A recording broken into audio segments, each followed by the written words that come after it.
Boa noite, irmãos, boa noite, irmãs. Estamos na hora do culto, mas infelizmente não estamos em culto ainda.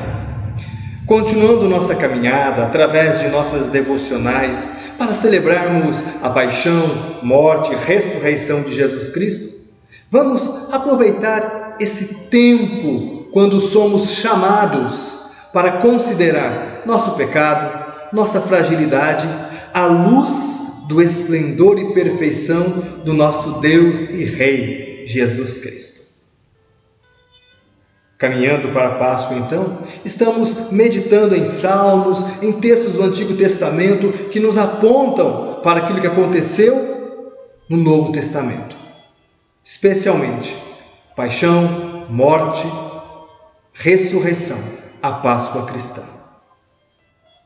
Olhando para o povo de Israel, na coroação de um rei em Israel, os israelitas ofereciam uma oração, como por exemplo o Salmo 72.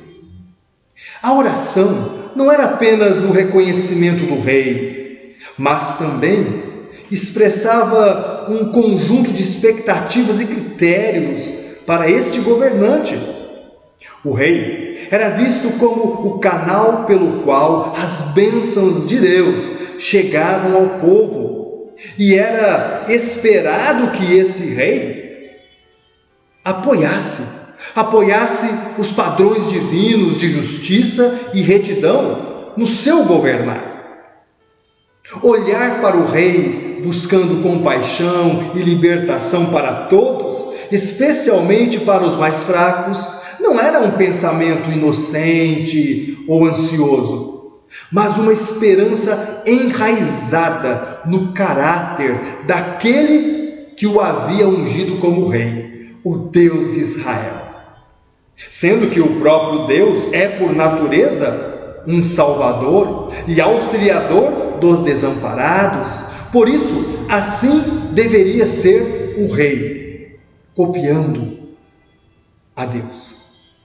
Orações pela resistência do nome do rei eram baseadas na confiança esperada de que o rei iria sim cumprir o compromisso para com a nação, para com os fracos e desamparados. Então, as orações pelo rei significavam segurança e felicidade para todos.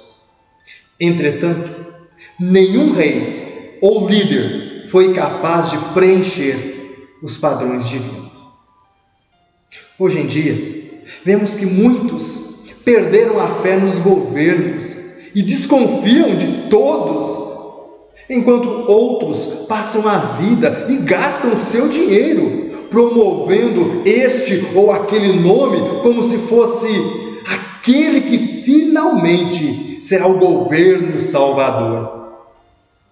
Como seguidores de Jesus Cristo, sabemos que Deus nos deu aquele cujo nome todos, especialmente os necessitados, pobres e desamparados, irão verdadeiramente encontrar libertação e salvação. É Jesus Cristo. Podemos ter certeza de que nele temos um rei, um governo que não somente se preocupa com as nossas necessidades e sofrimentos, mas compassivamente se identifica conosco. Sabemos que, atendidas nossas orações pelo crescimento do nome do nosso rei e do seu reino, significarão essas orações atendidas paz, bênçãos para todos, indistintamente. Você sabe que o Rei Jesus verdadeiramente se preocupa com você e com todas as suas necessidades? Você já invocou e clamou pelo santo nome dele hoje?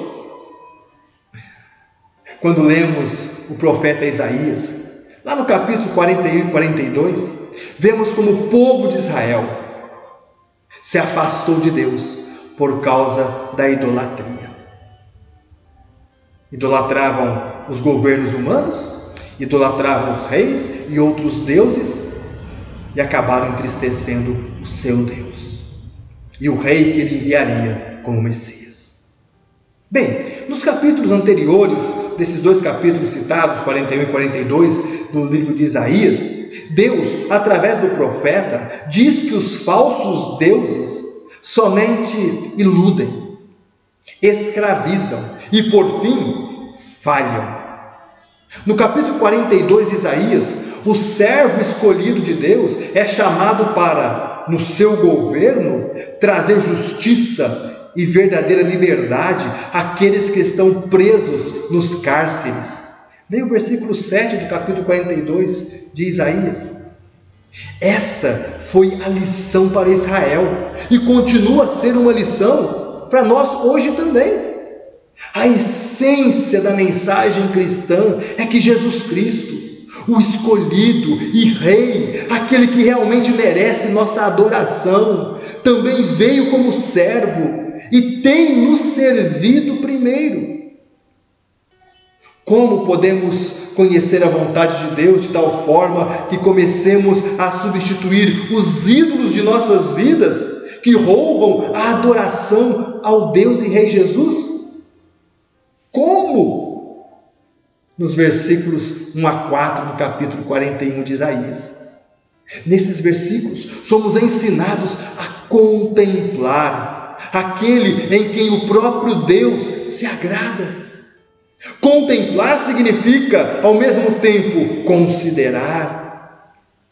Isaías convida o povo de Israel para ver e considerar o Senhor através do seu servo escolhido, nomeado por Deus e sustentado pelo seu Santo Espírito. Ao contemplar este servo escolhido de Deus, somos capazes de distinguir claramente o que é real e o que é falsificado. Uma imagem de metal cheia de vento, Isaías capítulo 41, leia esse capítulo, e compararmos com um servo cheio do Espírito Santo, que veio em carne, leia João capítulo 1, este servo, que há muito tempo nos viu, sabe que estamos feridos e sempre à beira de perder a esperança. E Ele completará, com certeza, a sua tarefa com a delicadeza de um amigo. Isaías 42, verso 3. Veja, considere a alegria do servo que serviu o Pai Celestial, mesmo até a morte, por você. Então, agrade-se em Jesus Cristo e seja nele livre. Liberdade é o chamado, é o convite da Páscoa cristã. Vamos orar? Deus Todo-Poderoso, nós te louvamos porque seu Filho é o Rei, o governo que desejamos e precisamos, porque sua compaixão e amor vão além de qualquer coisa que já vimos. Ajuda-nos, Senhor, a confiar e a obedecer ao nosso Rei justo, Jesus, a Ele, e que seu nome seja louvado para sempre em nossas vidas. Ó Trino Deus, Pai, Filho e Espírito Santo, te louvamos e que a tua grandeza traga um fim a qualquer idolatria que esteja em nosso coração e dê um fim aos nossos sofrimentos que essa idolatria traz. Nos alegramos em ti, Senhor, por ter enviado o servo Rei Jesus Cristo, quem realmente tem libertado os cativos. É em nome de Cristo que oramos e te agradecemos, Senhor. Amém. Amém. Que Deus te abençoe. Que a liberdade que Cristo dá, que o governo maravilhoso que Ele exerce sobre a vida dos seus, seja reconhecido por você. E que a bênção do Senhor esteja sobre a sua vida, o seu lar, em nome de Jesus. Amém.